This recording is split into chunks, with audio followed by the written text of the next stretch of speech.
Bonjour, c'est Dominique. Dernièrement, j'avais publié la vidéo la présentation des collections de Eco Park de Winter. Alors, il y avait Best Winter, My Favorite Winter, des choses comme ça. Et puis, j'avais parlé que je ferais des vidéos tuto pour expliquer comment mélanger les papiers, les couleurs, tout ça, parce que j'avais parlé un peu comment je les mélangerais, mais j'ai oublié complètement de faire les tutos. Alors j'ai pensé vous faire un tuto express avec un projet avec lequel je suis en train de travailler. Alors j'utilise la collection Cérémonie de Stamperia. Alors j'ai pensé peut-être vous montrer un peu, j'ai des exemples ici à l'intérieur. Alors ici, moi je croyais que les papiers avaient un peu plus de rose à l'intérieur. Alors ce que j'avais vu sur Internet, je voyais plus rose, mais finalement, il n'y avait pas tant de rose, c'était surtout beige. Mais il y a ce papier ici qui avait un peu plus de rose. Alors j'ai pensé que celui-là, je pourrais peut-être mélanger un peu de rose pour les espaces photos. Alors premièrement, je vais vous parler comment j'ai procédé. Alors j'ai commencé par, une fois j'avais fait tous mes rabats. Alors ici, il s'agit de la cascade rapetissante. Alors on a des rabats qui sont de plus en plus petits. Si vous regardez sur le côté ici, vous voyez lui, ils sont tous bien distancés. Alors j'ai placé mes espaces photos. Alors ici, j'ai décidé ce format de papier.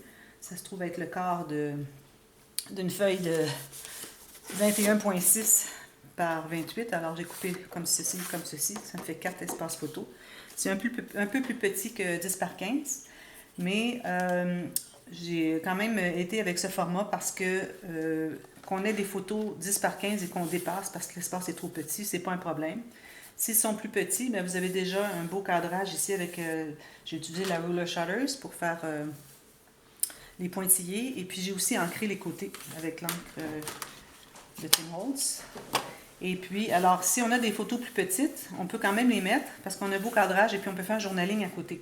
Si on a une photo qui est plus grande, on peut quand même dépasser le cadrage de l'espace photo parce que, bon, c'est pas obligé qu'on le voit aussi. Alors, on peut aller plus grand si on veut. On peut même aller dans l'autre direction si on a besoin. Alors, on peut mettre une photo direction portrait, malgré que j'ai mis un espace paysage. Alors, on peut avoir portrait ici et faire un journaling sur l'espace qui reste. Alors, on peut faire tout ce qu'on veut avec ça. Alors, moi, c'est suggestif de les mettre là. Je trouve que ça fait joli aussi à regarder avant qu'on mette les photos. Et puis ensuite, on en fait ce qu'on veut.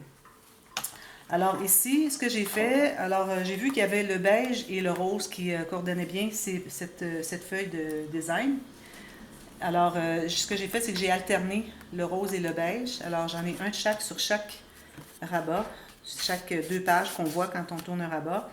Et j'ai toujours mis un paysage et un portrait, comme vous voyez. C'est ce que j'ai fait ici. Ensuite, pour ce qui est de mélanger les papiers, alors une fois que j'ai posé mes espaces photos, premièrement, je voulais vous dire que si vous ne voulez pas vous casser la tête avec des petites incrustations comme ceci, vous pouvez mettre l'espace photo tout juste sur le coin, pourvu que vous gardiez votre 1 mm ou à peu près autour. Puis il vous reste comme juste 2 espaces peut-être à faire ou un espace à mettre un papier design. Mais moi, parce que j'aime bien faire les incrustations, alors j'ai fait par exprès de mettre mon espace photo un petit peu à l'écart du coin pour aller ajouter des petits papiers unis. Je trouve que ça enjolive mieux encore. Ça va chercher plus les couleurs. Je trouve que ça fait vraiment un beau rendu. Alors ici, ce que je fais, une fois que j'ai placé mon espace photo, là, je vais choisir un papier design. Alors, je vais utiliser beaucoup mes chutes. Alors, j'ai déjà coupé dans les papiers. Je vais voir ce que j'ai. Je vais utiliser mes chutes. Alors ici, j'avais un papier comme ceci. Il était plus grand, mais j'ai coupé la grandeur que j'avais besoin. Alors ici, c'est le motif principal. On a toujours comme un motif principal à toutes les pages. Alors j'ai ici, donc, premièrement ici, j'ai le rose. J'ai fait par exprès de mettre le rose ici pour faire ressortir le rose qui n'est pas si présent là. Et on le voit plus du fait qu'on a mis du rose. Si on avait mis du ivoire, mais là, on voit moins le rose, comme vous voyez. Alors là, je vais ressortir le rose. Ensuite, pour combler les autres espaces, j'aime bien ajouter au moins un uni, parfois 2, mais pas 3. À moins d'avoir 3 couleurs d'uni, ça va. Et puis, là, je vais avec des motifs plus petits. Alors, pour garder l'intérêt, alors le point focal sur le papier plus design. Alors, il faut aller plus légèrement avec des plus petits motifs ou des couleurs plus pâles. Ou si on est vraiment pâle ici, on peut aller avec plus foncé, comme j'ai fait ici. Alors, j'ai plus pâle ici. Alors là, je vais aller avec un peu plus foncé. Puis, ici, alors là, ici, c'est celui-ci qui est notre point focal. Ensuite, j'ai un uni et un imprimé plus léger ou plus pâle. Ici, même chose. Alors lui, c'est le reste, c'est ce que j'avais ici, je l'ai coupé. Alors je trouvais que c'était une belle chute. Alors ici, vu que c'est très sobre, alors c'est lui qui devient le point focal, malgré que le ruban ici, surtout si je mets des décorations, parce que là, j'ai pas mis des décorations encore, mais je vais ajouter quelques petites décorations vraiment plates, parce que dans mes pages, je mets jamais rien d'épais. J'aime bien que mes pages se ferment bien plates. Alors peut-être une ou deux petites fleurs ici en papier bien plate. Alors ici, c'est plus lui, le point focal ou lui. Il faut en avoir deux quand ils sont à l'écart, les deux. Il ne faut pas avoir deux points focaux qui se touchent. Okay. Ici, je suis allée léger. J'avais une toute petite bordure. C'est parfait. C'est la même chose que lui, mais il y avait beaucoup moins de design. C'est parfait. Alors ici, le point focal se trouve être ici avec le papier déchiré. Alors ici, je suis restée dans... Non, je fais un autre papier finalement. C'est un autre modèle, mais plus foncé un peu que celui-ci. Mais bon, ça peut être égal aussi, mais il ne faudrait pas avoir deux gros motifs, deux très, très chargés. Alors, vu que lui est un peu plus léger, alors là, je suis allée avec un peu plus chargé, mais plus petit motif que ceux-là. Ici, même chose. Alors, j'ai pris le grand motif ici, qui est la même chose que lui. Ici, je suis allée avec plus léger, plus pâle et plus petit motif. Toujours avec mon uni ici. Ici, j'ai oublié une petite bande, là, il me reste à mettre. Je vois que j'ai oublié. Je vais aller avec le uni ici parce qu'il n'est pas collé. Alors, je ne mettrai pas deux unis ensemble. Je ne mettrai pas un uni ici et un uni ici. Il faut vraiment qu'ils soient séparés. Je ne mettrai pas deux unis ici avec juste un papier avec l'imprimé ici parce que ça fait trop comme une grande bande comme ça. J'aime pas avoir des grandes bandes comme ça ou comme ça. Il faut vraiment que ça soit comme tout intercalé. Vous voyez, lui va jusque là, lui jusque là. Lui arrête ici avec le rond. Ça, c'est tout du design à faire. Alors, vous voyez ici. Alors, j'ai coupé ça ici. J'aurais pas mis un grand ici, de bord en bord, et celui-ci aussi, avec juste une petite pointe. Alors, j'aime bien aller une fois avec la largeur ou la longueur de mon espace photo et l'autre qui va chercher toute la page. Comme ici. Toute la page ici. Ici, je vais aller avec deux petits. Mon espace photo ici. Puis lui, c'est un gros motif. Alors là, je vais aller avec des choses plus petites, comme ça ici. C'est le point focal ici. Alors lui, il est plus léger comme motif. Alors c'est la façon de faire finalement.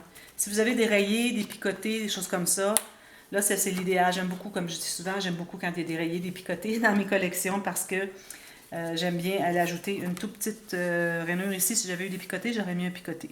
Alors quand j'en ai, vous allez voir, les albums où j'ai des picotés, j'utilise beaucoup. Comme ici, j'aurais mis des petits picots facilement. J'ai fait ça dans l'album Étoile.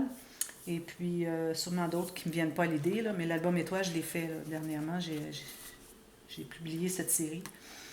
Alors voilà, je pense que peut-être que ça va vous aider un peu. Alors, pensez espace photo, couleur qui va aller chercher une couleur dans votre papier imprimé que vous allez mettre à côté. Un espace focal avec un motif plus grand. Ensuite, on va dans du plus petit, plus fin imprimé et ou, surtout, et foncé, plus pâle. Ici, on est à peu près le même ton, mais on est un peu plus pâle du fait que c'est blanc ici. Alors, je me suis dit, je vais aller avec le foncé ici, parce que le design n'est pas blanc vraiment. Alors, vous devez avoir ça aussi. Et puis, vous pouvez aller de 1 à 2, dépendamment combien d'incrustations vous faites. Je dirais que si vous avez 4 ou plus incrustations, vous pouvez aller à 2 unis. Mais si vous avez moins que 4, j'irai avec un seul uni. Comme ici, vous voyez, j'ai 3, j'ai un uni. Ici, j'ai 3, j'ai un uni. Ici, j'ai 3, j'ai un uni. Ici, j'ai pas d'uni. Ici, j'ai 1, 2, 3, un uni. Ici, j'ai 1, 2, 3, 4. Là, j'ai 2 unis. Vous voyez? Ici, j'ai 2 unis parce qu'ils sont tellement fins. Et puis, en plus, j'ai 4. Alors, ça va. Alors, c'est pas mal ça, la règle, finalement, à suivre. Moi, c'est de la façon que je le vois. C'est pas dit que tout le monde, c'est comme ça qu'ils vont le voir. Mais moi, c'est ma façon de voir. Alors, je crois que ça va vous aider un petit peu pour designer et mélanger vos papiers imprimés. Et surtout, toujours ajouter du papier uni. Parce que tout du imprimé, je trouve que ça fait trop. C'est trop de motifs. Alors vraiment, il faut mélanger tout ça pour que ça soit agréable à l'œil. Alors, cette vidéo-ci va être ajoutée à la playlist des tutos express. Alors, allez voir, je vous mets le lien en bas dans la boîte de description des tutos express de tout le playlist. Alors, allez les regarder parce que vous pouvez apprendre énormément. Il y a toutes sortes de trucs là-dedans. Parfois, peut-être que je reprends un peu parce que j'aime bien répéter un peu. Les gens me disent répéter, c'est pas un problème. On aime bien entendre plusieurs fois. Parfois, j'explique peut-être avec d'autres mots, qui fait que ça peut être mieux capté par certaines personnes. Alors, une explication différente, parfois, peut être mieux comprise si la première fois n'a pas été comprise. Alors, voilà. Alors, merci beaucoup d'avoir regardé. On se revoit bientôt. Bye bye.